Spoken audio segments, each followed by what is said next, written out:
All right, so what I'm going to do to start here is read a small excerpt from Shams Charania's report so you guys can see just the backstory here. In a face-to-face meeting with Brooklyn Nets owner Joe Tsai over the weekend, this is from the article, All-NBA star Kevin Durant reiterated his trade request and informed Tsai that he needs to choose between Durant or the pairing of general manager Sean Marks and coach Steve Nash, sources tell The Athletic. Durant stated he does not have faith in the team's direction, sources said, end quote. So obviously, as is always the case, there are two sides to every story. KD has a little bit of a point. What happened against Boston, even despite the fact that KD struggled to dribble and shoot the basketball uncharacteristically, that Brooklyn Nets team scored more points per half-court possession than anybody else who played that Boston team in that playoff run, by a good margin. They were about 5.5 points better than even Golden State fared, who was the second best team against Boston in that playoff run. They did not struggle to score the basketball. They got destroyed on the defensive end of the floor and in all of the effort and physicality areas of the game. What does that typically fall to?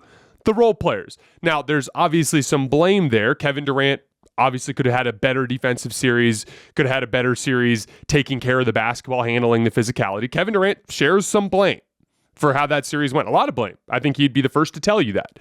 So does Kyrie Irving. But it's unrealistic to expect Kyrie Irving to be some menace in the role player areas of the game of basketball. And with Kevin Durant, with as big of an offensive role as he had on that team, it's unfair to expect him to go be defensive player of the year and average 15 rebounds a game. It's just too much to ask. There is something to be said about the expectation on the front office to provide those surrounding pieces. It's a give and a take there. Obviously, KD and Kyrie needed to be better, but they obviously didn't have the requisite horses to hang in that series. So if you're Kevin Durant, you're gonna look at that and you're gonna think, hold on. We traded James Harden, and I've got a guy over there in a suit who says that he's not mentally ready to play. Why didn't we factor that in when we made that trade? You're going to look at Kessler Edwards and be like, he's not ready to play, but I know James Johnson could have played in this playoff series. And we let James Johnson go for the sake of giving Kessler Edwards a chance, and he wasn't ready. You're going to look at the front office there.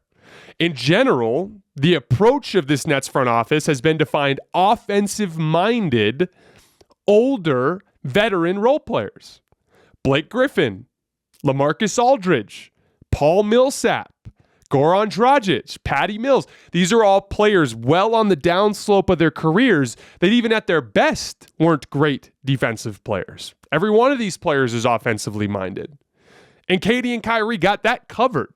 As we've talked about, they don't even rely on spacing all that much with their ability to shoot over the top of defenses when everything is collapsed around the rim. So the reality is there is some stuff there with the front office that's legitimate criticism. The question becomes, how much of a role did KD and Kyrie play in those decisions? Were KD and Kyrie pushing for Blake Griffin and LaMarcus Aldridge and Paul Millsap? I don't know. Probably to some extent. But it's the same classic dynamic that we saw with the Lakers. LeBron James and Anthony Davis probably were making suggestions to the Lakers front office, but it is Rob Pelinka's job as the team builder. It's his job to be so aware of what's happening in the NBA by watching so much film that he knows exactly what works and what doesn't. And it's his job to be like, hey, LeBron, I know Russ is your buddy, and yeah, once upon a time, that dude was a force to be reckoned with. But guess what? He's not that guy anymore. Here, I had our video crew put together this for you to demonstrate. Here are some metrics as well. This is not a good idea. And that was Sean Marks' job as well.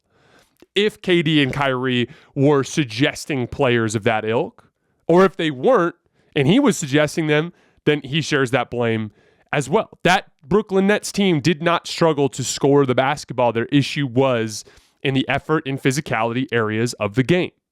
And that typically is going to fall on team construction and typically is going to fall on the general manager. So KD does have a point. And with the Steve Nash thing, It's a difficult type of team to coach with the way that Kyrie and KD are very isolation heavy and take a lot of off the dribble jump shots. Goran Dragic himself said in this offseason that it was a difficult offense to play in.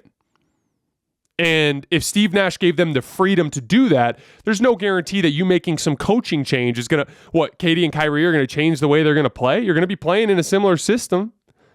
Yeah, the defense wasn't great, but they didn't have the players to do it regardless of who was at the helm. So the Steve Nash piece I get confused by. Like sometimes he looks like a passenger on that team, but I would say that's KD and Kyrie's fault in a lot of ways. So the Steve Nash piece is weird. This is Josiah's angle though, because where Josiah has to look back at KD and apply some blame in that direction is the Kyrie partnership. Look, KD and Kyrie are extremely close. So close, in fact, that I believe KD has a little bit of a blind spot for Kyrie, which is fine. We all do. We all have blind spots for the people that we love in our lives. But KD feels a certain way about Kyrie in the face of overwhelming evidence that the Kyrie thing comes with a lot of baggage. At least it did in this last couple of years. The partnership with Kyrie, which came hand in hand with the Kevin Durant partnership, hurt this team over the last couple of years. It put the drama over the basketball, and the team suffered. And that was because of KD's friendship with Kyrie. Some of that blame falls on KD. And again, KD puts basketball first. You could not pick a better person to partner with as a franchise than Kevin freaking Durant.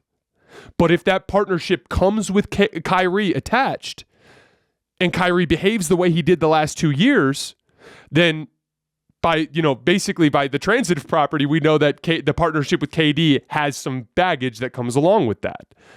It became very difficult for the team to build continuity, to build an identity, to build offensive structure, to get the players used to playing with each other. It's very difficult to do any of that when you've got a player that on multiple occasions 2 years ago up and left the team without telling the coach. For personal reasons, not because he was hurt. He was taking PTO during the damn season. And then obviously, I don't need to get into the vaccine situation this year. So from Josiah's angle, or if I'm Sean Marks and I'm advocating for myself in a meeting with Josiah, I'd be like, look, man, they're the ones running the team in a lot of ways, at least to some extent. So how much blame can really be put on me here? And I see both sides of the story. Because like I laid out earlier, the moves they've made, a lot of them I disagree with. But when you partner with KD and Kyrie, there's a lot of baggage that comes with that. What's at stake here is really interesting because this is the latest arena of the never-ending conflict between NBA ownership and the top tier of NBA players and who's really in control here. And I would imagine that Josiah is going to have a lot of NBA owners calling him and saying things like, you get rid of him. Don't capitulate to Kevin Durant's demands. This is a bad look for all of us.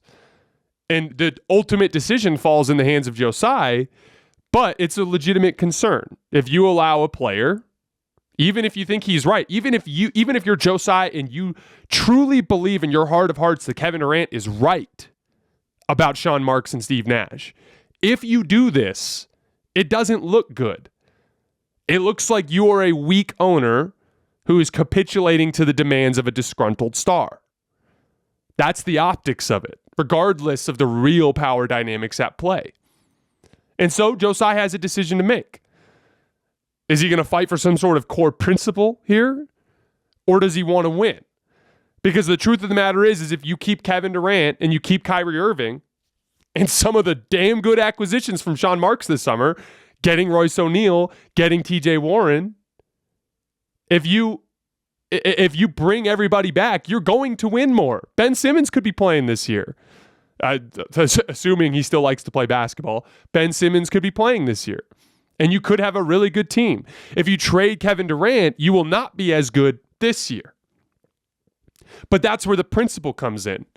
Because you can trade KD and get a player at least the caliber of Jaylen Brown, a bunch of draft picks. That's a good foundation to start with. You could trade Ben Simmons and get something less but similar. I'd have Ben Simmons play some basketball this year first. You could trade Kyrie Irving to the Lakers and get at least one first-round draft pick. So you could rebuild around a new principle of team over player and try to construct a basketball-first culture here. But you will suffer in the short term because you're giving up Kevin Durant near the peak of his powers. So it's a really difficult decision. My expectation is that this ends in a trade still. I just have a hard time believing Josiah pulls the trigger on that.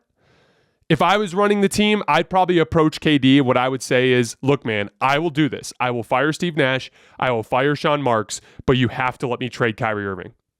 That's what I would do. Because the Kevin Durant partnership, that's a great partnership. The Kevin Durant and Kyrie partnership, that comes with a lot of ups and downs. One last note from the article at the end, quote, the Celtics, Toronto Raptors, and Miami Heat remain the most significant candidates to acquire Durant, sources said, with Boston's package centering around all-star forward Jaylen Brown seen as a viable deal. Tsai and the Nets have made clear privately that they will take every last asset from a team that trades for Durant, sources said. Durant has grown close with Boston coach Ime Udoka in recent years after Udoka spent a year with Durant as an assistant in Brooklyn and later with Team USA for the 2020 Tokyo Olympics, end quote. Interesting thing there is Toronto's still in the mix. I think they're the team that makes the most sense. The Boston Celtics are still in the mix there. That's a deal that I think Boston should be doing everything they can to try to make. The Miami Heat, I still don't know how they're even in the conversation. I don't know what pieces they're offering there that really perk Brooklyn's attention. But the interesting thing there is two teams that I was high on early in this process, Toronto and Boston, are still leading the pack there. And look, man, if Kevin Durant's concerned about franchise direction and competency and wants to go to a place that's basketball first, dude, you're going to love it in Boston. You're going to love being under Brad Stevens. You're going to love being under Ime Udoka, and you're going to love being with Jason Tatum and those guys. I think that's the best place for him. Well, more drama. It is what it is. Like I said, I still think this ends in a Kevin Durant trade, but I did want to take some time today to kind of dive into that dynamic between him and the front office.